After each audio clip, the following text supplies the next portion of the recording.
PMC Hindi से जुड़े latest updates पाने के लिए हमें सोशल मीडिया पर फॉलो करें।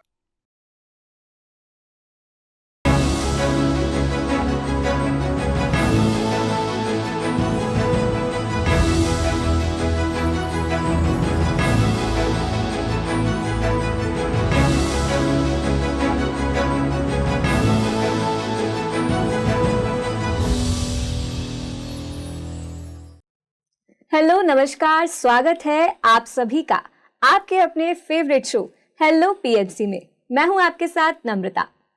दर्शकों, ये कार्यक्रम हम लेकर आते हैं आपके जीवन से आपकी सभी समस्याओं को, आपकी सभी परेशानियों को दूर करने के लिए। जी हाँ, हर हफ्ते शुक्रवार और शनिवार को हम ये कार्यक्रम केवल आपके लिए लेकर आते हैं, क्योंकि आपकी जो भी परेशानियां हैं, जो भी समस्याएं हैं, वो दूर हो सके।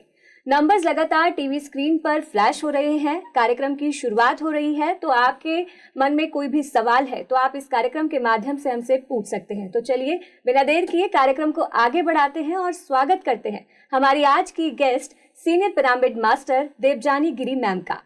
मैम, आपका कार्यक्रम में बहुत बहुत स्वागत है। नमस्कार जी।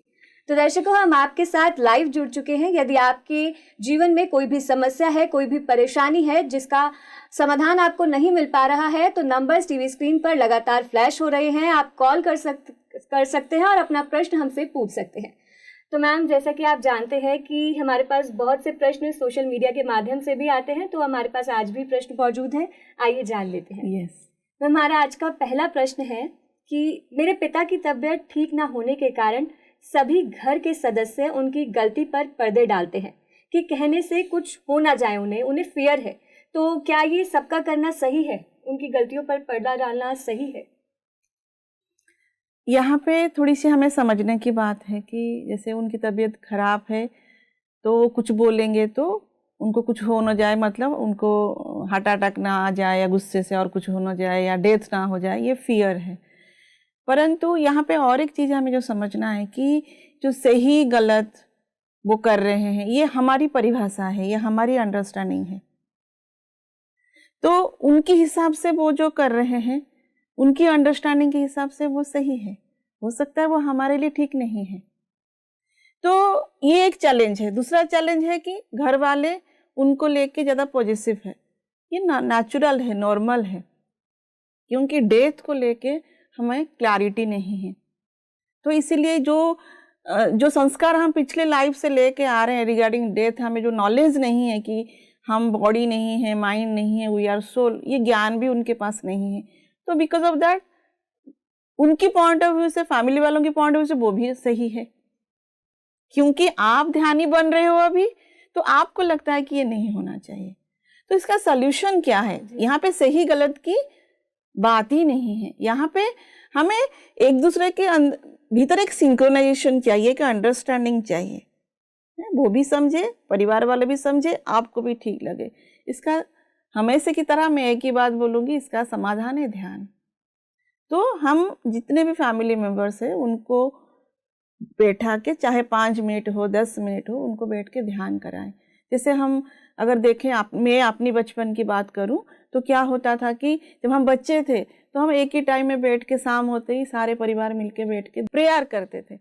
अब प्रेयर की जगह हम ध्यान करेंगे। जब हम ध्यान करेंगे तो परिवार में हर किसी के भीतर जो भी गिला शिकवा है, जो भी मिसअंडरस्टैंडिंग है, जो भी हम समझाना चाहते हैं, वो कम्युनिकेशन प्रॉपर आ जाता है, क्योंकि एनर्जी लेवल में सब एक जैसा हो जाते हैं।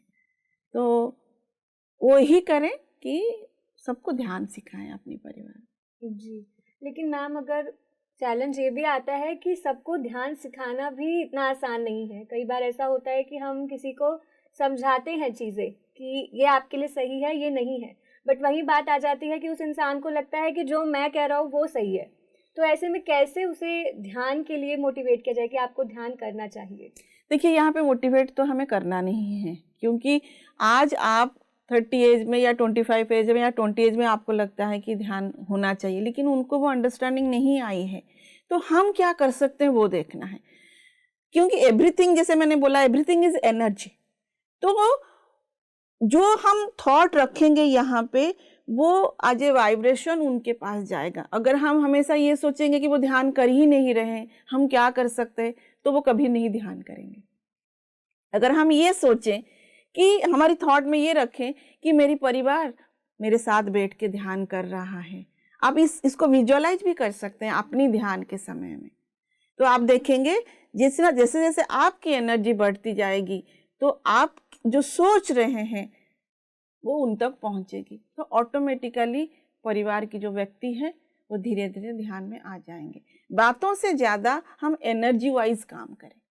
जी मैम, जैसे अभी पहले आपने ये बोला था कि जब हमने कहा कि वो कुछ गलत कर रहे हैं, लेकिन परिवार वाले जो हैं वो ये उनको बताने से डर रहे हैं कि उनकी तबीयत खराब ना हो जाए।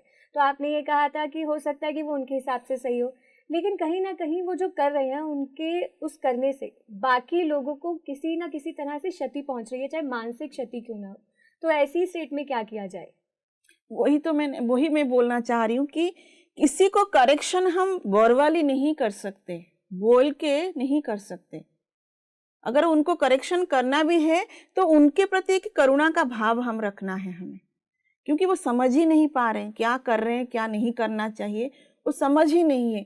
हम क्या करते हैं जनरली, अगर हमारे हिसाब से अगर वो बंदा काम नहीं करता, चाहे वो हमारे पेरेंट क्यों ना हो, तो हम उनके ऊपर गुस्सा की एटीट्यूड हमारी डेवलप होती है। अगर हमारी उस टाइम अगर हमारी एनर्जी को मेजरमेंट किया जाएगा ना, हम देखेंगे कि एक गुस्से की एनर्जी का वाइब्रेशन हमारे भीतर से निकलती है, तो उससे तो वो कभी सॉल्यूशन निकल ही नहीं सकता है ना। तो उल्टा उनको समझना कि वो क्यों मना कर रहे हैं, क्या उनकी मनस्थिति है, उनके प्रति करुणा का भाव अगर हम रखेंगे तो धीरे धीरे वो भी हम समझेंगे। हमें थोपना नहीं है उनके ऊपर अपनी जो थॉट है। जी, यानी कि हमें स्वयं पर कार्य करना चाहिए कि स्वयं ध्यान करके अपने क्रोध को जो है नियंत्रित करना चाहिए। तो मैम ऐसा भी हो सकता है कि जब हम ध्यान करेंगे तो जो हमारा ऑरा है जब वो सकारात्मक हो जाएगा, तो क्या उसका प्रभाव उनके ऊपर पड़े और वो खुद ब खुद शांत होने लगे? यस, वही तो मैं बोलना चाहती हूँ कि एनर्जी वाइज हम उनको अपनी जो मैसेज है वो पहुंचाए। आप जो सोचते हो वो भी उनके, आपको लगता है जैसे कई बार होता है कि हम किसी को देखते हैं तो सामने बहुत अच्छे से बात करते हैं, लेकिन जब पीछे देखो तो हम उनके बारे में बोलते हैं, तो ये जो बोलते हो वही जा रहा है, वही नहीं है जो आप सोच रहे हो वो भी उनके पास जा रहा है। हो सकता है सामने आप अच्छे बोल रहे हो लेकिन पीछे से मन में आपको उनके प्रति गुस्से का भाव है, नफरत नहीं हो सकता लेकिन गुस्से का है, तो वो भी उन तक पहुंच रहा है। शब्दों से नहीं पहुंच रहा लेकिन ऊर्जा के माध्यम से भी पहुंच, शब्दों के माध्यम से तो पहुंचेगा ही, लेकिन थॉट की भी अपनी वाइब्रेशन है, वो भी ट्रांसफर होती है अपोजिट पर्सन के पास। तो बाचा में भी हम सही बोले, यहाँ से भी हम सही सोचे उनके लिए, तो ऑटोमेटिकली जो प्यार की भाषा अगर हम यहाँ से भी और यहाँ से भी करेंगे, हृदय से भी करेंगे, तो ऑटोमेटिकली ये टाइम लगेगा, ऐसा नहीं कि एकदम से होगा, लेकिन होएगा डेफिनेटली। ये तो एक्सपेरिमेंटेड है। जी, तो मैम अगला प्रश्न जान लेते हैं। यस मैम, इनका प्रश्न है कि क्या जीवन साथी चुनने की दृष्टि एक उम्र के बाद आती है या नहीं, यानी छोटी उम्र में जो चुनाव कर रहे हैं आजकल के युवा, इसे किस नजरिए से देखना चाहिए? इसके ऊपर अगर हम बात करेंगे तो डेफिनेटली जैसे जैसे हमारी उम्र बढ़ती है, जैसे तो हमारी अंडरस्टैंडिंग बढ़ती है। पहले तो हम जब छोटे होते हैं तो एक इंट्रैक्शन, एक अट्रैक्शन होती है, तभी हम किसी को पसंद करने लगते हैं। उसमें हमें लाइफ के बारे में पता नहीं कि लाइफ में आगे जाके कैसा पर्सन चाहिए, वो क्या होना चाहिए, ये हम सोच ही नहीं पाते कम एज में। तो हम कम एज को गलत नहीं बोल सकते कि हाँ क्यों हो रहा है। ये अगर देखा जाए ये एक्सपेरिमेंटेड है, ये एज की एक फैक्टर है जो कि हम अट्रैक्ट होते हैं अपोजिट जेंडर के प्रति, उसमें हम नहीं जाएंगे। उसमें अगर हम जाएंगे तो प्रॉब्लम क्रिएट होगा। उस टाइम हम ऐसे कर सकते हैं, अगर हम पेरेंट ध्यानी हैं तो हम उनको बता सकते हैं कि उनको एक नॉलेज दे सकते हैं कि क्या होना चाहिए, कैसे होना चाहिए, अपनी सजेशंस दे सकते हैं। ऐसा नहीं कि हम नहीं करते थे आप क्यों कर रहे हो, ये भी नहीं। आप उनको सजेशन दे सकते हो या अपनी ओपिनियन उनको सुना सकते हो कि बेटा ऐसा कैसे करना चाहिए, क्या होना चाहिए, लाइफ क्या है। आप उनको इन्फॉर्मेशन दो लाइफ के बारे में। बट मैम बच्चे जो आजकल के हैं वो कहाँ सुनते हैं आजकल माँ बाप की, मतलब उनको ऐसे लगता है कि उनकी सोच जो है वो उनके ज़माने की है और आज के ज़माने के बारे में वो नहीं जानते हैं, तो कहीं ना कहीं ये चैलेंज ज़रूर आता है। कम्युनिकेशन गैप है, इसका समाधान ध्यान ही है और कुछ नहीं है। जब आप पेरेंट ध्यानी बनेंगे तो वो अपनी जो टीनेज उसको एक्चुअली भूल गए हैं, फादर मदर बनते बनते वो अपनी टीनेजर को भूल गए हैं। तो उनकी टीनेज में भी उनका वही मन होता होगा, लेकिन आज ए मदर फादर वो अभी इस टाइप का एक्ट कर रहे हैं। जी, तो यानी जब वो ध्यान में आएंगे और ध्यान करेंगे तो फिर उनको रियलाइज होगी चीजें जो आपने बताया कि वो Yes. जैसे भूल गए अपनी टीनेज, तो फिर उनको वो चीजें रियलाइज होने बाकी लगेंगी। जो हम अभी जो बात कर रहे हैं कि एज होते होते राइट पार्टनर ढूंढना, वो भी जब आप ध्यान करते हो तो ऑटोमेटिकली आपको समझ में आता है कि आप क्या चाहते हो, आपकी लाइफ पार्टनर कैसा होना चाहिए, आपकी लाइफ में भी आप क्या चाहते हो। तो धीरे धीरे आप उसी, क्योंकि आपकी एनर्जी उस अपोजिट पर्सन की एनर्जी के साथ जब मैच करेगा तभी आप उसको एज ए लाइफ पार्टनर भी ढूंढ ले सकते हो। आप अगर ध्यानी बनते हो तो राइट जो पर्सन है आपका, राइट इन द सेंस कि जो आपकी फ्रीक्वेंसी आपकी सोच से मैच करता है, फिर वो पर्सन को आप अट्रैक्ट करते हो, वो अपनी आप आपके सामने आके वो खड़ा हो जाएगा कभी ना कभी। जी मैम, बहुत ही अच्छे से आपने इसका आंसर दिया और इसी के साथ पहले दर्शक हमारे साथ जुड़ चुके हैं, जी। आइए उनका प्रश्न जान लेते हैं। Hello, आत्मवंदन ma'am. आत्मबंधन, नाम बताएं अपना। मैम मैं गौरी शंकर राजस्थान अजमेर से। जी गौरी शंकर जी, क्या प्रश्न है आपका? मैम मैं पिछले 1.5 साल से ध्यान कर रहा हूँ और पीएमसी हिंदी चैनल से जुड़े हुए मुझे काफी टाइम हो गया है। जी वैसे विशेष मेरा अनुभव 1.5 साल में कुछ रहा नहीं है, पर लाइफ में चेंजेस ध्यान से बहुत आए हैं। मेरा सवाल था कि कल रात को ध्यान करने के बाद मुझे एक स्वप्न आया था, उसका मीन मैं समझ नहीं पा रहा हूँ क्या है। जी एक्चुअली मेरा ऐसा था, मैं कुछ 3-4 जने और थे जिनको मैं जानता नहीं हूँ। हम एक रास्ते से जा रहे थे और मुझे ये ऐसा महसूस हो रहा था, दिखाई भी दे रहा था कि एक काला नाग जो है मेरे गले के अंदर था और मैंने ऊपर से शर्ट वगैरह पहन रखा था। और फिर हम चलते जा रहे थे, वो किसी को दिखाई नहीं दे रहा था। और ऐसा ही जब हम काफी चलने के बाद फिर वो सांप ऑटोमेटिकली मेरे गले से निकल गया था। और यही वाली प्रक्रिया जो है, जो दूसरे साथ में थे उनके भी वही था, उनके गले से जैसे 2 या 3 सांप थे, वो अलग कलर के थे, जैसे ग्रीन कलर येलो कलर के थे, और मेरा एक था ब्लैक कलर का, वो निकला था गले से। और सबके क्या वो आपस में ढके हुए थे, मतलब किसी को दिखाई नहीं दे रहा था। जी ये पता नहीं किस तरीके का है, मैं इसका समझ नहीं पा रहा हूँ ये। जी जी जी गौरी शंकर जी। जी, थैंक यू गौरव शंकर जी कि आप ध्यान के साथ जुड़ चुके हैं। बाकी लाइफ की चैलेंजेस के बारे में अगर हम बताएंगे तो लाइफ की चैलेंजेस जो है वो हमारी खुद का डिज़ाइन है। हम खुद डिज़ाइन करके इस अर्थ प्लेन में आते हैं कि अपनी कर्म को बैलेंस करने के लिए और उससे कुछ सीखने के लिए। तो ये आपको थोड़ी सी देखना पड़ेगा कि आपकी लाइफ में जो सिचुएशन आ रहा है, बार बार आ रहा है, उससे आपको लर्निंग क्या है। तो जब तक हम उसका लर्निंग नहीं पकड़ पाएंगे तब तक एक सिचुएशन बार बार रिपीट करता है। तो उसके पीछे लर्निंग क्या है उसके प्रति थोड़ा ध्यान देंगे तो आप अपनी लाइफ की चैलेंजेस को ओवरकम कर पाएंगे। और एक बुक है, आप पढ़िए, आत्मा की यात्रा।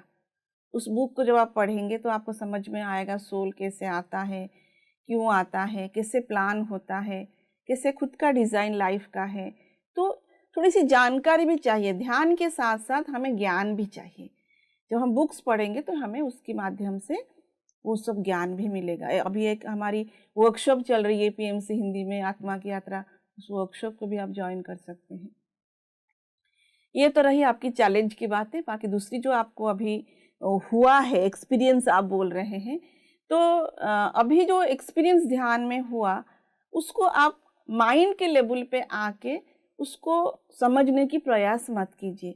जैसे जैसे आपकी एनर्जी ध्यान के माध्यम से बढ़ती जाएगी वैसे वैसे आपको ये जो एक्सपीरियंस है वो भी समझ में आता जाएगा।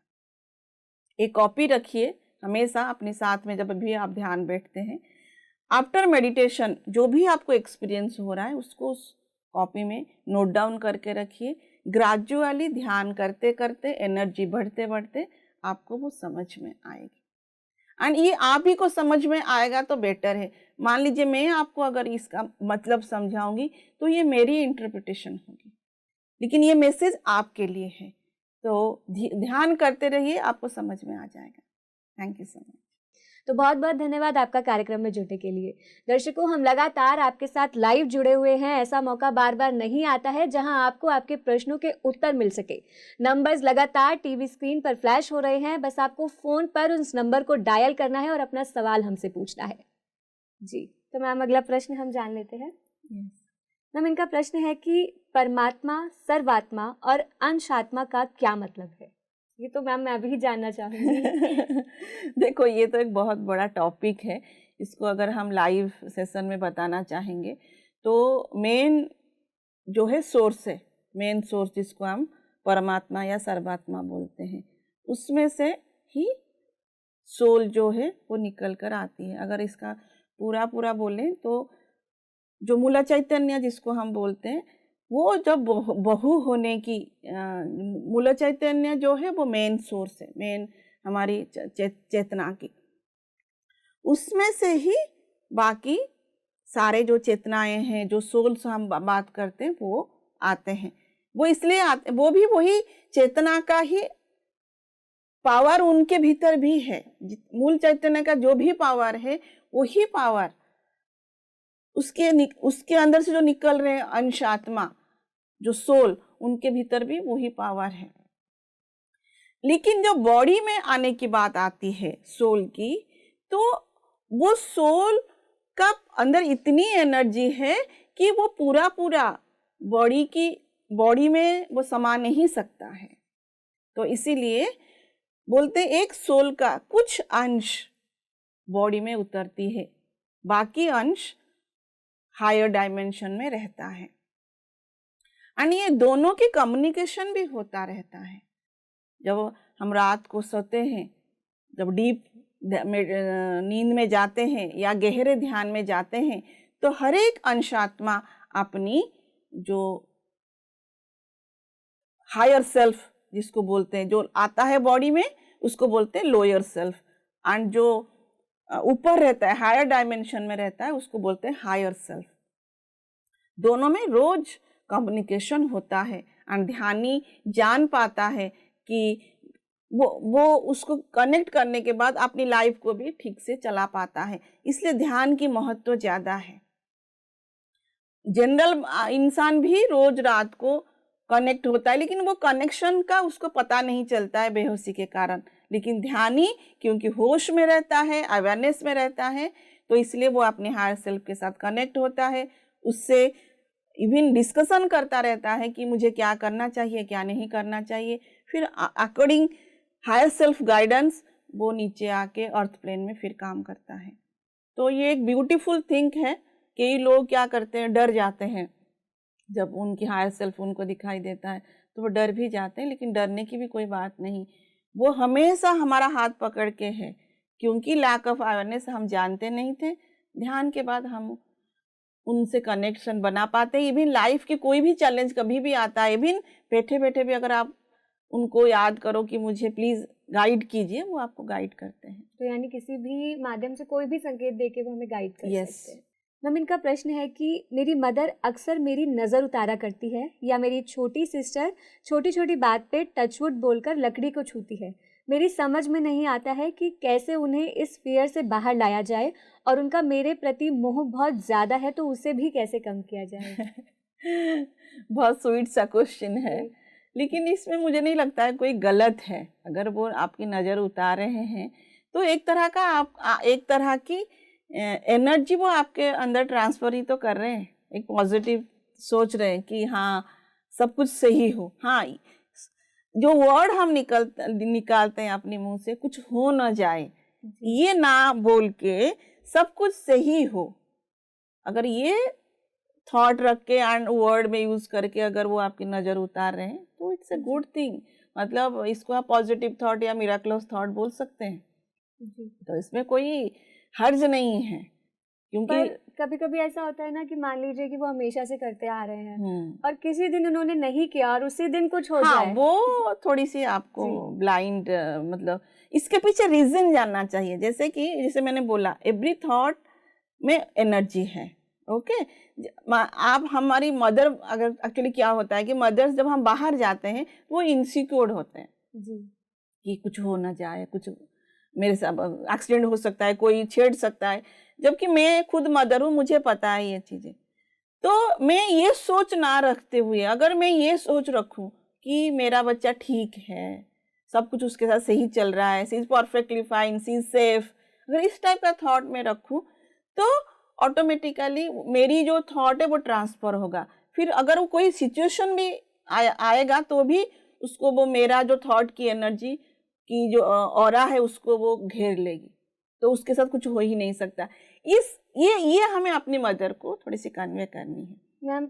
उनको, उनकी बात को समझ के, माँ तो जो कर रही हो वो सही कर रही हो, लेकिन उसके पीछे की साइंस जो है वो उनको आप अगर बताओगे तो वो भी हैप्पी और आप भी खुश। जी मैम, एक प्रश्न आ रहा है दिमाग में, लेकिन उससे पहले दर्शक जुड़ चुके हैं, पहले उनका प्रश्न जान लेते हैं। हेलो हेलो हेलो, जी नमस्कार, नाम बताएं अपना। मेरा नाम सीमा है। जी सीमा जी, कहाँ से बात कर रही हैं और क्या सवाल है आपका? मेरा नाम सीमा है, मैं पंजाब से बोल रही हूँ। जी, सवाल क्या है आपका? हाँ जी, आपका प्रश्न क्या है सीमा जी? मेरा प्रश्न ऐसा है कि मतलब मैं पंजाबी से गल कर सकती हाँ?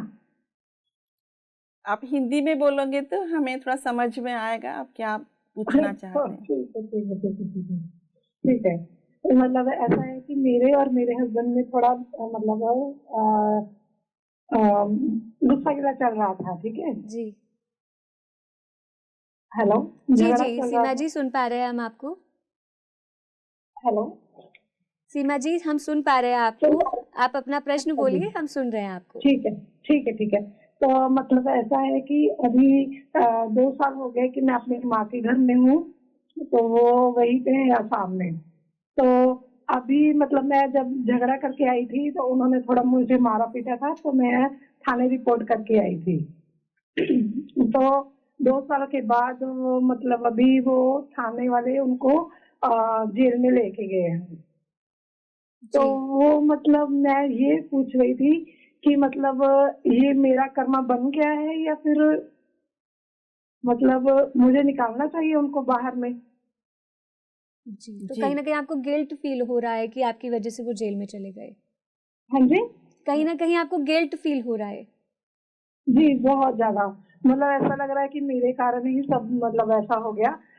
मतलब उन्होंने भी गुस्सा निकाला था कि उस टाइम मुझे इतना गुस्सा था कि मतलब उन्होंने मुझ पे हाथ उठाया, तो मुझे लगा कि नहीं शायद ये सुधर जाएंगे, तो इसलिए मैंने थाने में रिपोर्ट लिखा के मैं मतलब पंजाब आ गई। तो अभी मतलब 2 साल के बाद मतलब वो थाने वाले उनको जेल में लेके चले गए। जी तो अभी मुझे ये पूछना है कि ये मेरा कर्मा है या फिर मतलब मुझे क्या करना चाहिए वैसे इस सिचुएशन में? जी सीमा जी। थैंक यू सीमा जी। सीमा जी, क्या आप ध्यानी हैं? जी मैं मेडिटेशन करती हूँ, डेली करती हूँ।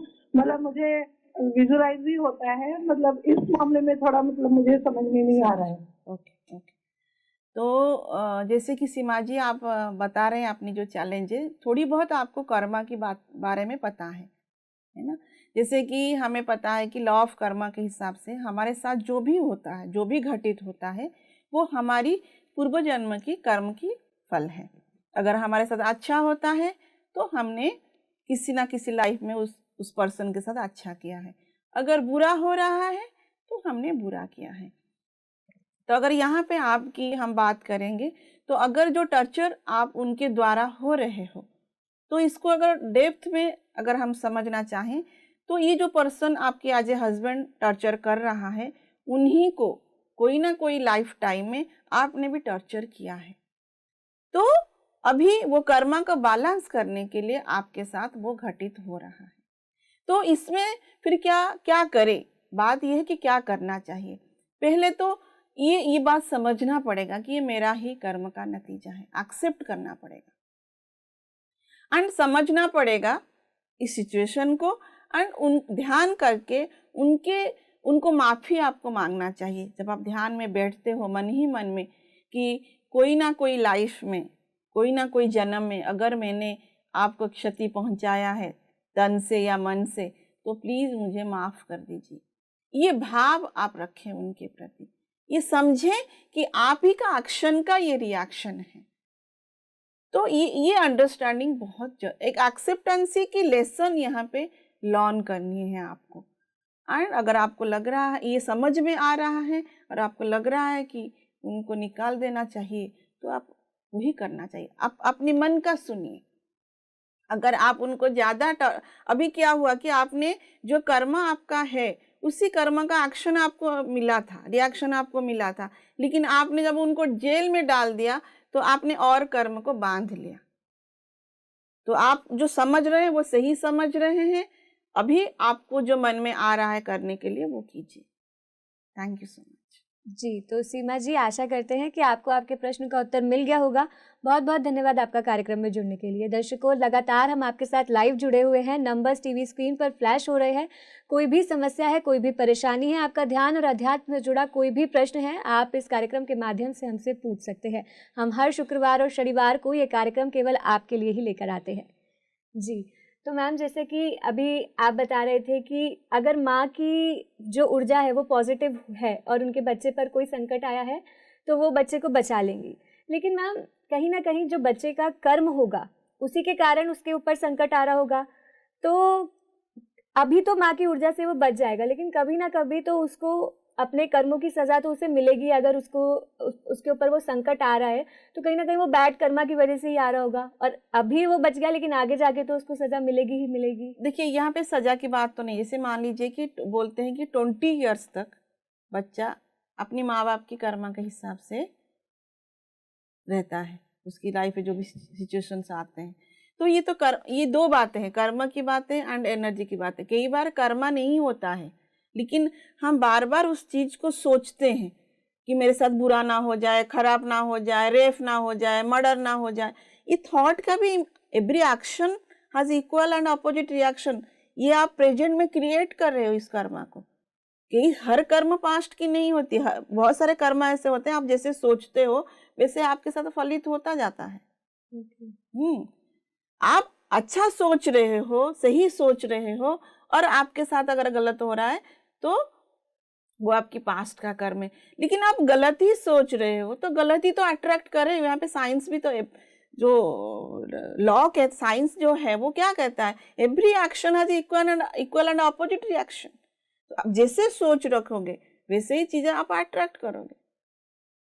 ये है। बाकी जो अगर कर्मा की बात किया जाएगा, फिर 20 साल के बाद बच्चे के ऊपर जो भी संकट आते हैं, जो भी चैलेंज आते हैं, वो उसका कर्मा है। बेसिकली बोलते हैं मैरिज के बाद जो कर्मा आते हैं वो आपकी कर्मा है, तो उसको आपको फेस करना है। उसमें लर्निंग है, फिर ध्यान तो है ही है। जी मैम, यहाँ पे एक और प्रश्न आया। आपने कहा कि 20 साल तक माँ बाप के कर्मा पर, तो यानी कि अगर 20 साल में बच्चे के ऊपर कोई भी कठिनाई आ रही है तो वो उसके माँ बाप की कर्मा का हिसाब से आती है। जी, ऐसा प्रश्न हमारे पास बहुत से दर्शकों का आता है मैम, आज उनको क्लैरिटी मिली होगी। जी जी, जैसे बोलते हैं ना कि इतने छोटे बच्चों को क्यों ऐसे हुआ, जैसे रेप हो जाती है बहुत 3 साल 4 महीने, ये बोलते हैं माँ बाप का ही एक्शन का रिएक्शन है।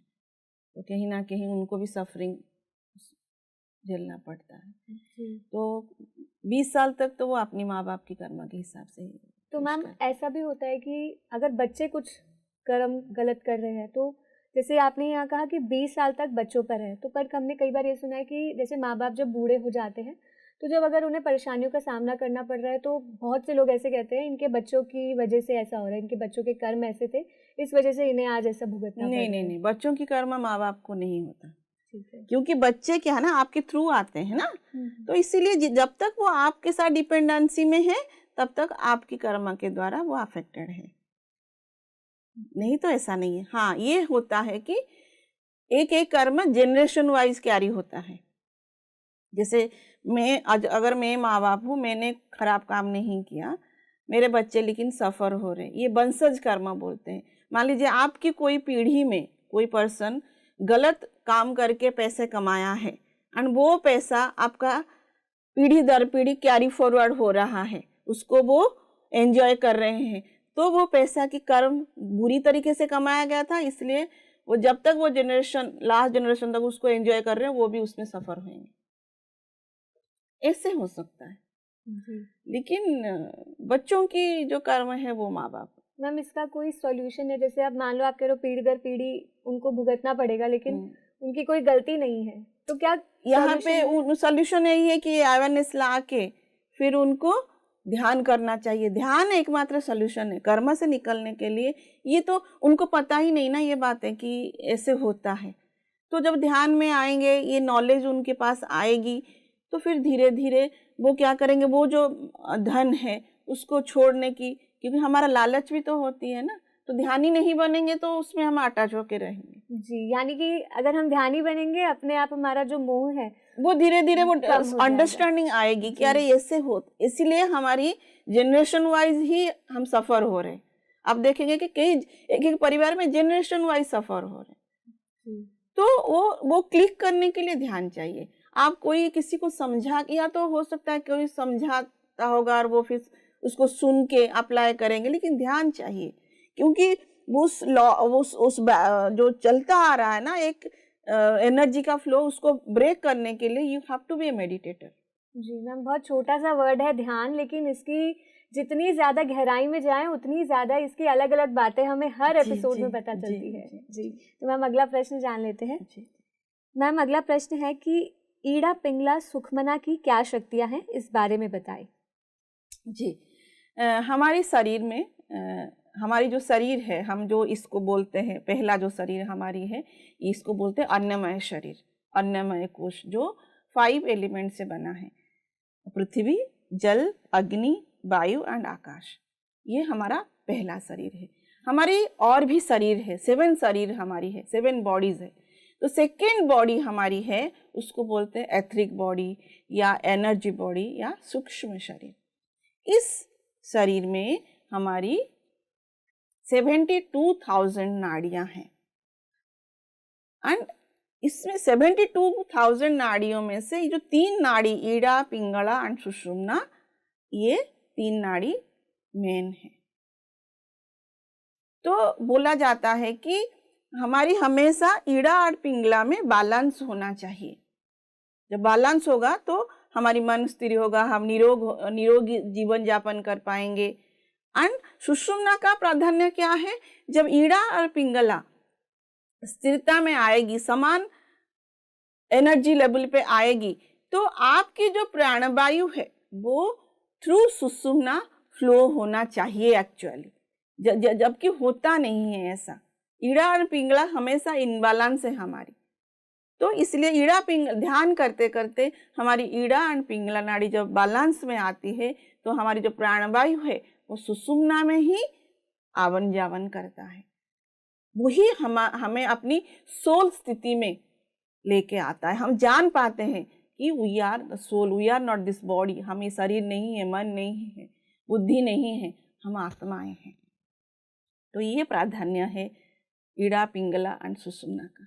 जी दर्शकों, हम लगातार आपके साथ लाइव जुड़े हुए हैं। नंबर्स टीवी स्क्रीन पर लगातार फ्लैश हो रहे हैं। जब भी हम ध्यान की यात्रा शुरू करते हैं, जब भी हम ध्यान में आते हैं, तो हमें कई सारे चैलेंजेस आते हैं, कई सारी चुनौतियों का हमें सामना करना पड़ता है।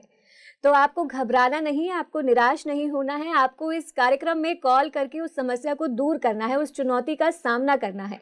बस आपको फ़ोन करना है, अपना प्रश्न हमसे पूछना है, और हमारे सीनियर पिरामिड मास्टर का प्रयास रहता है कि आपके जीवन की सभी समस्याओं को दूर कर सके और आपका ध्यान जो है वो बेहतर हो सके। तो स्क्रीन पर नंबर लगातार फ्लैश हो रहे हैं, आप कॉल करें और अपना प्रश्न हमसे पूछें। जी, हम अगला प्रश्न जान लेते हैं। मैम, इनका प्रश्न है कि कौन से कारण हमें स्पिरिचुअलिटी में आगे बढ़ने से रोकते हैं? कृपया समझाएं, इस दिशा में मैं आगे बढ़ रहा हूँ, इससे भटकना नहीं चाहता। स्पिरिचुअलिटी में ये आगे बढ़ रहे हैं, तो कहीं ना कहीं रुकावटें आ रही होंगी, तो नहीं, और एक बार प्रश्न को पढ़िए। जी, कौन से कारण हमें स्पिरिचुअलिटी में आगे बढ़ने से रोकते हैं? मैं इस दिशा में आगे बढ़ रहा हूँ और इससे भटकना नहीं चाहता हूँ। कौन सी कारण आपको आगे बढ़ने में रोकते हैं? बेसिकली स्पिरिचुअलिटी में अगर हम जाना चाहते हैं, उसमें सबसे बड़ा बैरियर है हमारी मन की सारी जो विकारें हैं, क्योंकि हमारी जो मन है ये प्रभावित है हमारी गुण के द्वारा, तामसिक राजसिक गुण के द्वारा ये प्रभावित है। वो ये हमेशा जो मन है ये हमें बाहरी दुनिया में ही भटकाव रखता है। हमारी मन जो है वो हमेशा बहिर्मुखी है। लेकिन स्पिरिचुअलिटी मतलब स्पिरिट का रियलिटी को जानने के लिए हमें अंतर्मुखी होना पड़ेगा। तो पर मन तो हमेशा बहिर्मुखी है। ये मन बैरियर करता है, भटकाता है आपको अपने आप से जुड़ने के लिए। आपकी जो चेतना है, आप जो प्योर कॉन्शियसनेस हो, जो प्रेम से भरे हो, इस स्वरूप को आप नहीं जान पाओ, ये हमेशा मन का ही प्रयास रहता है। और इसीलिए वो आपको दुनिया की अलग अलग रंग में, रिलेशनशिप में, ऐशो आराम में भटकाने की कोशिश करता है। तो अगर ये अवेयरनेस हमारे भीतर आ रही है कि हम चाहते हैं कि स्पिरिचुअलिटी में कंटिन्यू रहने के लिए, तो हमेशा अवेयरनेस में रहिए। अपनी मन में जो विचार आ रहा है वो मन से आ रहा है या आपकी खुद की थॉट है, वो देख आप थोड़ा सा उसको टटोलिए। पहले कोई भी एक्शन करने से पहले वो क्या, ये मन क्यों बोल रहा है ऐसे करने के लिए, क्या मैं चाहता हूँ या मेरी माइंड चाहता है। आप और आपकी मन के भीतर जो एक अलग है, वो जो वो डुअलिटी को आपको समझना पड़ेगा और उसके प्रति अवेयरनेस रखिए। ऑटोमेटिकली फिर आप अपने साथ कनेक्ट, अब आपको लगेगा कि अरे ये तो मन का ही भटकाव है, फिर आप अपने साथ कनेक्ट हो जाओगे, फिर ध्यान से बैठ जाओगे। तो कभी भी ऐसा आपको महसूस होता है कि मैं भटक रहा हूँ, तो connect with your breath and go deeper, go inside. जी थैंक यू मैम। इनका प्रश्न है कि कई लोग कहते हैं हम अपने पेरेंट्स के सबकॉन्शियस माइंड से थॉट्स कैरी करते हैं। कई लोग कहते हैं नहीं। प्लीज इसके रिगार्डिंग क्लैरिटी दीजिए।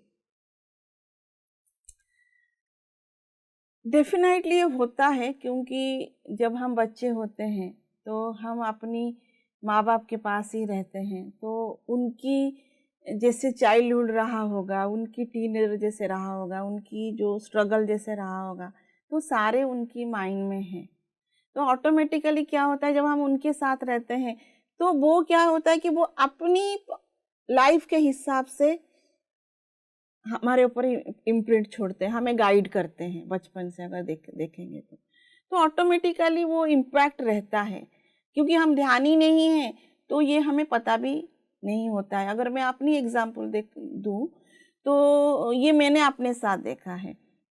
जैसे मेरी मदर जो थी वो बहुत स्ट्रिक्ट थी बचपन से, कि मेरे पापा बाहर काम करते थे, तो इसलिए मम्मी हमें हमेशा, मुझे मम्मा का प्यार भरा फेस याद नहीं है हमेशा, मतलब आंख जो ऐसे, हो सकता है वो हमें प्यार करती होगी, लेकिन वो उसकी जो डरावनी फेस है वो हमेशा मुझे याद है।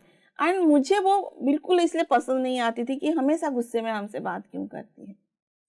तो जब जो चीज़ें मुझे पसंद नहीं थी, जब मैं मदर बनी, जब मेरे दोनों बच्चे हुए, तो ये मुझे भी पता नहीं था कि मैंने वो कैरी कर लिया है मेरी मदर से। मैं बहुत बच्चों को डराती थी, धमकाती थी, डांटती थी, हर बात पे रोक टोक करती थी। और ये अवेयरनेस मुझे तब आई जब मैं ध्यानी बनी, कि मैं जो चीज़ें अपनी बचपन में नहीं चाहती थी अपनी माँ से, वो चीज़ें तो मैं खुद अब ले रही हूँ। तो कहीं ना कहीं हम उनकी जो एक्शन है उसको माइंड में बैठा लिए हैं अपनी। क्या है कि हम जो भी देखते हैं संसार में हो रहा है, पहले उसको एक्शन में हमारी माइंड में आता है, फिर वो हमारी सबकॉन्शियस माइंड में चला जाता है। तो आफ्टर 24 आवर्स हर थॉट, हर प्रेजेंट थिंग्स हमारी सबकॉन्शियस माइंड में आ जाता है। तो डेफिनेटली ये होता है, माँ बाप की जो माइंड का प्रभाव, जो सबकॉन्शियस माइंड में जो पैटर्न है, जो थॉट है, वो कैरी होता ही है। और ये कहते भी है कि बच्चा जो देखता है वही सीखता है। यस जी हम इसी के साथ दर्शक जुड़ चुके हैं, आइए जी। उनका प्रश्न जान लेते हैं। Hello hello hello hello. जी नमस्कार, नाम बताएं अपना। नमस्कार मैम, मेरा नाम नमिता है। जी कहाँ से बात कर रहे हैं? जी मैम, मैं हाजीपुर से बात कर जी क्या प्रश्न है आपका? रही हूँ। मैम मेरा प्रश्न है, जी आपकी आवाज़ हमें ठीक से नहीं आ पा रही है। मैं आपसे अनुरोध करूंगी कि आप पहले नेटवर्क एरिया में आ जाएं। मैम सुन मेरा प्रश्न है जी कि जब मैं ध्यान करने की कोशिश करती हूँ तो मुझे नींद आ जाती है।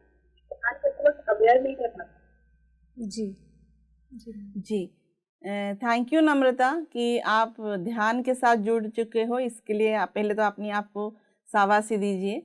और बाकी जो आप बोल रहे हैं कि ध्यान करने के समय आपको नींद आ जा रही है, तो ये स्वाभाविक है, क्योंकि हम इतनी अपनी लाइफ में स्ट्रेस में हैं, एंजाइटी में हैं, फियर में हैं, तो हमारी मन शांति नहीं हो रहा है। जब शांत नहीं हो रहा है तो हमें जो नींद चाहिए रात को, वो नींद हमें प्रॉपर नहीं आती है। तो जब हम ध्यान करते हैं तो क्या होता है, ऑटोमेटिकली जब हम अपनी ब्रेथ के साथ कनेक्ट होते हैं तो मन शांत होने लगता है, शरीर शांत होने लगता है। तो पहले शरीर को जो शक्ति चाहिए वो शक्ति उसको मिल रहा है, तो इसलिए वो रेस्ट मोड में जा रहा है। अगर वो ये हो रहा है तो उसके लिए घबराए नहीं, ये होने दीजिए। जैसे जैसे आपकी साधना बढ़ती जाएगी वैसे वैसे आपकी जो अवेयरनेस है वो बढ़ती जाएगी और आप अवेयर में भी रहेंगे कि हाँ आप ध्यान में हैं। तो घबराने की कोई बात नहीं। Thank you so much. जी तो आशा करते हैं कि आपको आपके प्रश्न का उत्तर मिल गया होगा। बहुत बहुत धन्यवाद आपका कार्यक्रम में जुड़ने के लिए। इसी के साथ अन्य दर्शक हमारे साथ जुड़ चुके हैं, आइए उनका प्रश्न जान लेते हैं। हेलो हाँ मैम, जी नमस्कार, नाम बताएं अपना। मेरा नाम दिनेश है, मैं जयपुर से बोल रहा हूँ। जी दिनेश जी, क्या प्रश्न है आपका? मुझे ये पूछना है कि मैं 8 इयर्स की एज है ये भी। मेरी वाइफ का ध्यान बच्ची डेथ हो गई 2021 में। मैं उसकी वजह से बहुत परेशान हूँ, मैं भी बहुत अपसेट रहता हूँ हमेशा। क्या मतलब करने के सही मन नहीं करता, मुझे हेल्थ से कोई इश्यू नहीं, सब ठीक है। और वो उनको सारे आपके पीएमसी से जुड़ा हुआ हूँ, मैं एक 1.5 साल से ध्यान करता हूँ। और सारे ज्ञान के बावजूद मैं उनसे मुक्त नहीं हो पा रहा हूँ, मैं ध्यान से निकाल नहीं पा रहा हूँ उनको। वो मतलब सारे सब कुछ जानने के बावजूद मुझे कहीं से कुछ वीडियो देख के मास्टर उनसे बात करते ये मालूम हुआ कि मेरी डेथ के बाद भी मैं वहाँ पर मेरी मुलाकात वो परिजनों से होती है, मेरी वाइफ से मुलाकात बड़ी हो सकती है। ऐसी मतलब बताओ, ये भी कहा जाता है वो उसको जो आत्मा जन्म दे देती है, कहीं जाती है और किसी जन्म दे देती है। तो ये मुझे समझ नहीं आ रहा है, ये कैसे संभव हो पाएगा, ये क्या संभव है क्या? तो क्या इसका मतलब इससे उम्मीद किससे की जा सकती है? तो मेरी डेथ के बाद मेरी वाइफ में नजर न हुई है। जी तो सर आप बेसिकली ध्यान से आपकी वाइफ से मिलना चाहते हैं, यही बोल रहे हैं आप?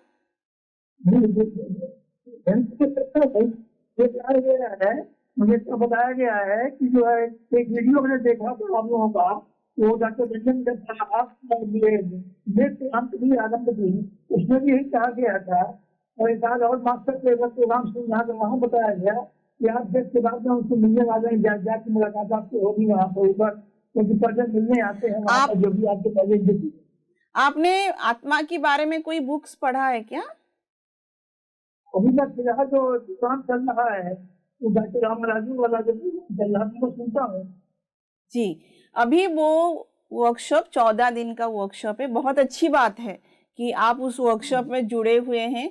आप बस थोड़ा सा अपने आप को शांत रखिए एंड वो वर्कशॉप के साथ जुड़े रहिए एंड वो किताब आप खुद मंगवाइए भी। मैं आपको ये भी सजेस्ट करूँगी कि वर्कशॉप तो 15 दिन का 14 दिन का चलेगा ही, लेकिन आप उस बुक को खुद मंगवाइए, उसको पढ़िए, क्योंकि हमारी मन में जो एक ख्वाहिश है ना कि हम उनसे मिलना चाहते हैं, इसीलिए वो दुख से हम मुक्ति नहीं मिल रहा है हमें। अगर आप ये देखो, अगर हमारी जन्म है तो मृत्यु है, ये चीज़ों को हम एक्सेप्ट नहीं कर पा रहे हैं, क्योंकि बार बार हम इस जन्म मरण की चक्र से जूझ रहे हैं। हमें लगता तो है कि हमें पता है, लेकिन कहीं ना कहीं डीपर माइंड में हमें ये ज्ञान नहीं है। अभी ये सिर्फ हमारे लिए इंफॉर्मेशन है। तो इसलिए जब आप ध्यान करते हैं तो ये सोच रख के मत कीजिए कि मुझे अपनी वाइफ से मिलना है। ये सोच हटा ही दीजिए अपने दिमाग से। आप शांत होके कुछ एक्सपेक्टेशन ना रखते हुए ध्यान में बैठिए और बाकी समय इस बुक जो आत्मा की यात्रा जर्नी ऑफ द सोल इसको पढ़िए एंड इस वर्कशॉप को ज्वाइन कीजिए एंड ध्यानपूर्वक सुनिए हर चैप्टर में इसमें क्या बताया जा रहा है, क्योंकि ये जो बुक है ये एक्सपेरिमेंटेड बुक है। तो कहीं ना अगर आप अवेयर भी रहेंगे ना तो आपकी वाइफ भी आपको कोई मैसेज भी दे रही होगी तभी आपको पता भी नहीं चल रहा होगा, क्योंकि आपका हमेशा मन ये रह रहा है कि मैं उससे मिलूं। तो ये मिलने का जो दिमाग में है उसको छोड़ के आप कैसे शांत रहेंगे वो फोकस कीजिए। तो अगर उनको आपसे कनेक्ट होना है तो वो ऑटोमेटिकली हो ही जाएंगे। और ये बुक पढ़ने से आपको एक एक्सेप्टेंसी आएगी, यस मृत्यु है, हमें पता है कि मृत्यु है, लेकिन कहीं ना कहीं वो जो ज्ञान है वो हमारे भीतर उतर नहीं रहा है। तो मैं आपसे यही प्रार्थना करूंगी कि आप इस वर्कशॉप को बहुत ध्यानपूर्वक सुने, ज़्यादा से ज़्यादा ध्यान करें और इस बुक को मंगवा के खुद पढ़ें। तो आपको बहुत सारा देखेंगे कि नॉलेज भी मिलेगा एंड आप अलग लोगों के लिए प्रेरणा भी बन सकते हैं जिनकी घर में मृत्यु हो रहा है। Thank you so much. जी, तो सर आशा करते हैं कि आपको आपके प्रश्न का उत्तर मिल गया होगा। जैसा कि मैम ने कहा है कि परिस्थिति को स्वीकार करना सीखें, एक्सेप्टेंस लाए और अपने ज्ञान को बढ़ाएं, जितना ज़्यादा हो सके स्वाध्याय करें।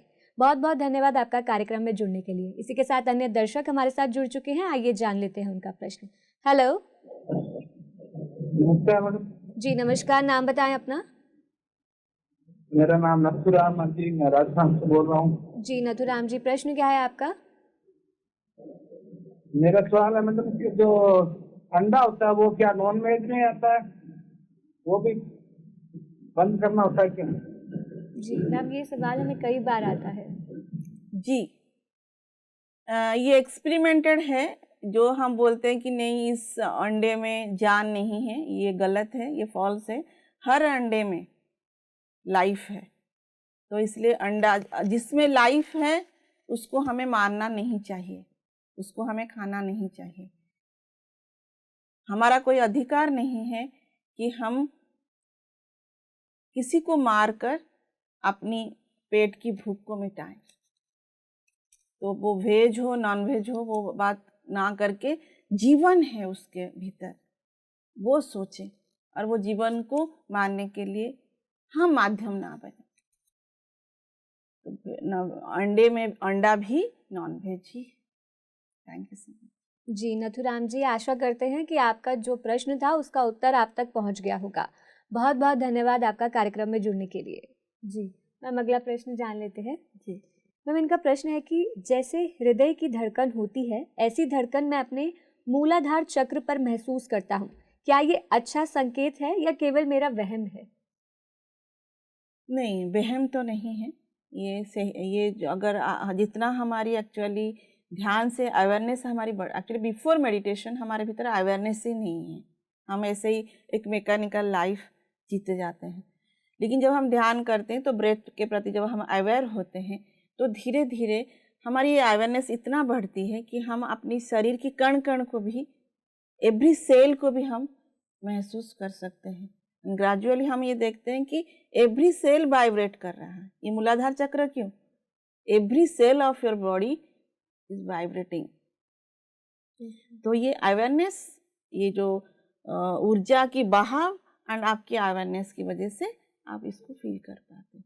जी, यानी कि जब हम ध्यान में आते हैं तो हमारी हर चीज़ जो है एक्टिव होने लगती है और फिर हमें नहीं, एक्टिव पहले भी है लेकिन आपकी अवेयरनेस नहीं है, आपकी ब्लड फ्लो हो रहा है, एवरी सेल में लाइफ है, ये सब है। बिकॉज आप अपने प्रति अवेयर नहीं थे इसलिए आपको पता नहीं चल रहा था। अब आप अपनी हर एक सेल के प्रति, हर एक बॉडी के प्रति अवेयर होते हो। अब हम उसे महसूस कर अब आप सकेंगे। उसको महसूस कर पा रहे हैं। जी। ये तो आगे तो और भी बहुत चीजें, जैसे मैंने बोला था अभी कि हमारे 7 बॉडीज है। हम सिर्फ पहले अन्नमय कोश को ही, फिजिकल बॉडी को ही देख रहे हैं। अब हमें धीरे धीरे हमारी सेकेंड बॉडी का भी महसूस हो रहा है। नाड़ियाँ के बारे में अभी हमने बात की, अभी चक्रास को हमें फील कर पा रहे हैं। इसके बाद हम अपनी एस्ट्रल बॉडी जो 3rd बॉडी है उसको फील करते हैं। फिर हम अपनी मेंटल बॉडी को फील, एवरी जो हम हैं वो हम फील करते जाएंगे, वो है। ऐसा नहीं कि वो एक्टिव होता है, ऐसा नहीं, वो ऑलरेडी है, बस आप उसके प्रति अवेयर नहीं थे। ध्यान के माध्यम से हम उसके प्रति अवेयर होते हैं। जी मैम, बहुत ही अच्छे से आपने बताया। अगला प्रश्न हम जान लेते हैं। तो इनका प्रश्न है कि क्या हमें नकारात्मक लोगों की संगति में रहना चाहिए? यहाँ पे ये दो रहना चाहिए भी और नहीं रहना चाहिए भी, दो चीजें एक्चुअली है। तो पहले पहले अगर हम ध्यानी हैं तो हमें थोड़ी सी उनसे दूर रहना बेटर है, क्योंकि उनका जो एनर्जी है वो हमें अफेक्ट करेगा डेफिनेटली, क्योंकि हम इतना एनर्जाइज नहीं है, उतना एनर्जी हमारी आई नहीं है, हुई नहीं है। जैसे जैसे हम ध्यान करते जाएंगे हमारी एनर्जी बढ़ती जाएगी। जैसे जैसे हमारी एनर्जी बढ़ेगी, उल्टा वो जो नकारात्मक व्यक्ति हम की बात कर रहे हैं वो हमारी एनर्जी के द्वारा इन्फ्लुएंस होएगा। तो अगर हर ध्यानी ये सोचेगा कि नहीं मैं पॉजिटिव हूँ और मैं नेगेटिव लोगों से बात ही नहीं करूँगी, तो जो संसार में जो स्वर्ग की स्थापना की बात हम पीएमसी या पीएसएसएम में कर रहे हैं वो संभव नहीं हो पाएगा। इसलिए आप देखेंगे पीएसएसएम में हर एक ध्यानी ध्यान सिखाता है, जगह जगह घूमता है। वो ये नहीं सोचता है कौन नकारात्मक है कौन सकारात्मक है, उसको ध्यान ही चाहिए, दैट्स इट। तो इसीलिए हमें ये भाव ही नहीं रखना है कि ये व्यक्ति नेगेटिव है, क्योंकि वो नेगेटिव अगर आज है तो उसके पीछे कोई ना कोई कारण है, कोई ना कोई सिचुएशन उसकी लाइफ में से आया है जिसकी वजह से वो नेगेटिव हो गया है। तो इसीलिए फ्रेंड्स, ऐसा व्यक्तियों के ऊपर हमें करुणा की दृष्टि रखनी चाहिए और अपनी एनर्जी इतना बढ़ाइए ताकि आपके भीतर की जो प्रेम है वो प्रज्वलित हो और वो प्रेम उन तक पहुँचे। अगर एक व्यक्ति और एक व्यक्ति को प्रेमी बना सकता है तो संसार में कितने ध्यानी है, तो कैसा संसार होगा, कैसा जगत होगा। जो स्वर्ग की स्थापना हमारे पितामह ने बोला है कि धरती पे स्वर्ग चाहिए, तो वो तो ऐसे ही हो जाएगा। तो इसलिए हर व्यक्ति को ध्यानी बनाने की प्रयास करें। ये ना सोचें वो चोर है या डकात है या रेपिस्ट है या जेल में सड़ रहा है, नहीं। पीएसएसएम का हर एक मास्टर हर एक व्यक्ति को ध्यानी बनाने के लिए तैयार है। इसलिए पीएसएसएम में हम लोग जाते हैं जेल में ध्यान सिखाने के लिए। इसके लिए अपनी एनर्जी को बढ़ानी पड़ेगी।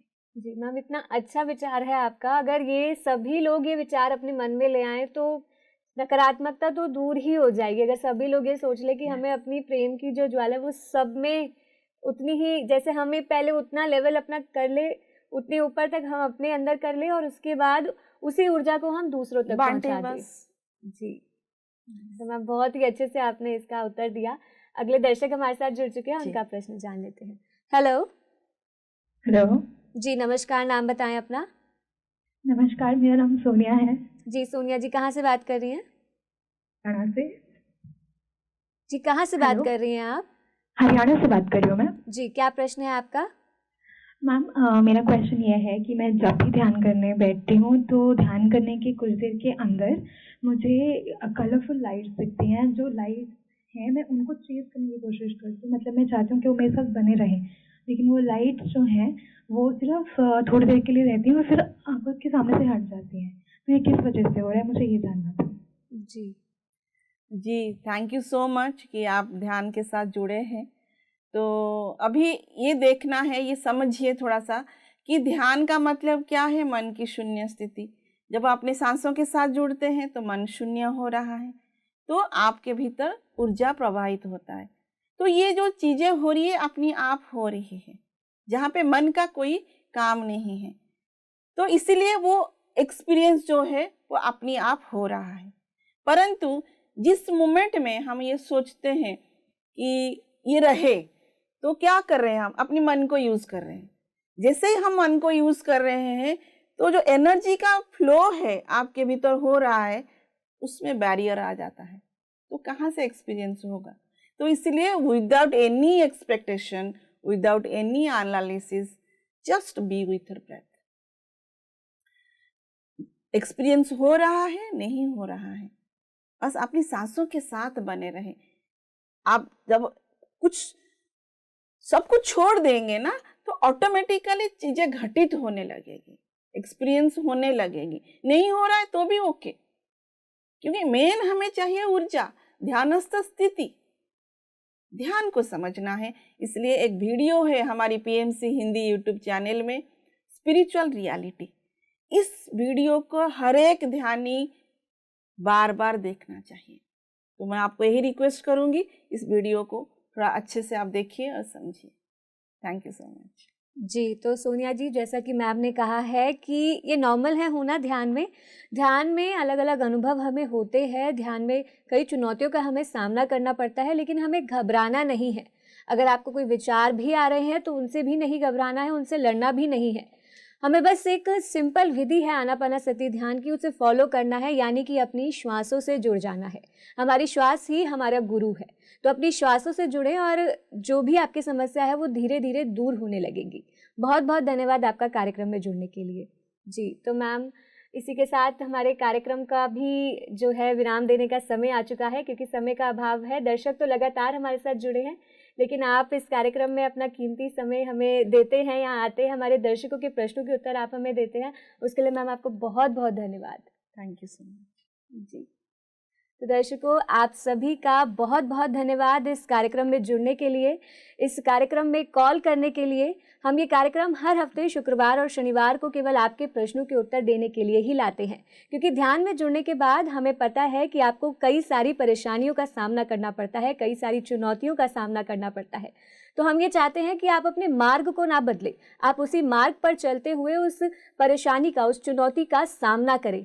और उसमें अगर आपको कोई सलाह चाहिए तो आप इस कार्यक्रम के माध्यम से हमारे सीनियर पिरामिड मास्टर से प्राप्त कर सकते हैं। जी हाँ, हम हर हफ्ते शुक्रवार और शनिवार को शाम 4 से 5 बजे ये कार्यक्रम लाइव लेकर आते हैं। आप यहाँ पर हमें कॉल कर सकते हैं और अपना प्रश्न हमसे पूछ सकते हैं। तो इसी के साथ आज के लिए बस इतना ही। हम फिर मिलेंगे अगले शुक्रवार और शनिवार को। तब तक के लिए देखते रहे पीएमसी हिंदी चैनल। नमस्कार। पीएमसी हिंदी, बदले जीवन।